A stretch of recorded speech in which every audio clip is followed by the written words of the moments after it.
My name is Matt Griffith, and I'm a trial lawyer with Beasley Allen. My name is David Diab. I'm also an attorney with Beasley Allen, and together we represent water utilities facing the problem of PFAS contamination in drinking water. PFAS have been called many different things, but most appropriate is forever chemicals. They do not break down, remaining in the environment and our bodies for decades.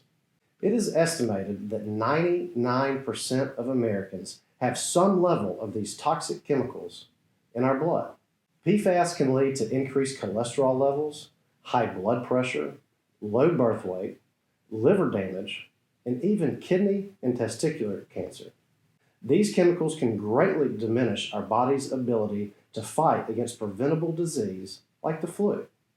And PFAS exposure has even been linked to a greater likelihood of death from COVID-19. What are PFAS?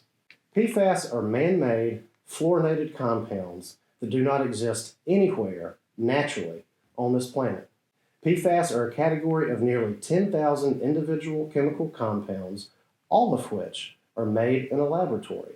Two of the more common compounds, PFOA and PFOS, were manufactured by chemical companies like 3M, DuPont, and others, and were used in applications such as firefighting foam, nonstick cookware, water and stain-resistant carpet and textile, and consumer goods like dental floss and fast food hamburger wrappers. Despite knowing the risks associated with these chemicals, chemical companies like 3M and DuPont continue to use PFAS, dumping them in landfills and directly into rivers.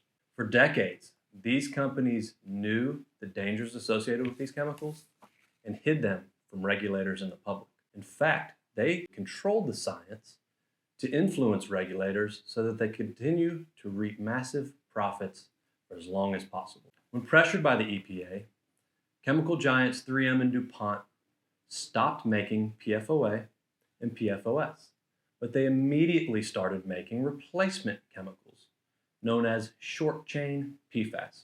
Even less is known about the dangers of these chemicals.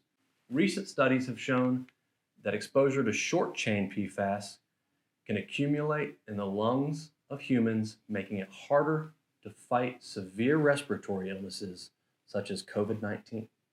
Perhaps the most alarming part about PFAS is that they remain in our bodies for decades and in the environment forever, because this is exactly how PFAS were manufactured in a laboratory. Used in industries such as carpet mills, paper mills, textile mills, and others. PFAS have been continuously discharged into the environment and in the drinking water of nearly 100 million Americans. Traditional water treatment will not remove PFAS, so we end up drinking them and they bind to the blood in our bodies where they remain for decades. The use of these chemicals in consumer goods such as fast food wrappers and microwave popcorn bags has exposed nearly every single American.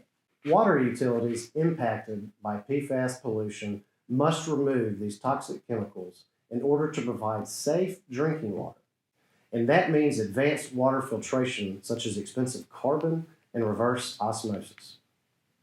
Now, if the utility systems are required to fund these advanced filtration systems, that means everyone's water bill will increase just to remove these toxic, man-made industrial chemicals. Instead, the chemical companies that made billions of dollars selling this PFAS should be held accountable for their pollution, and they are, in courts across the country. If you or someone you know has any questions about PFAS contamination, contact us at beasleyallen.com.